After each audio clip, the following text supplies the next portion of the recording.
America saw protests, riots and natural disasters during the pandemic, with many calling for military assistance throughout. As Trump's presidency ends and civil unrest grows over Capitol clashes, unfounded rumors have spread, suggesting President Trump could deploy the military and federal forces across the U.S.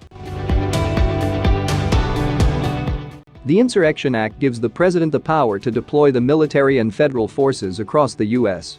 It was originally passed in 1807 by Congress.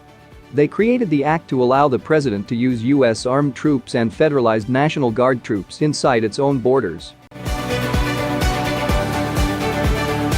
Martial law has no single definition, but it refers to the military assisting the U.S. government in domestic affairs. Martial law can also be used to describe the military replacing civilian government, but this rarely happens. In this instance, martial law suspends the First and Second Amendments of the U.S. Constitution, including freedom of speech, freedom of assembly, press freedom, and the right to bear arms.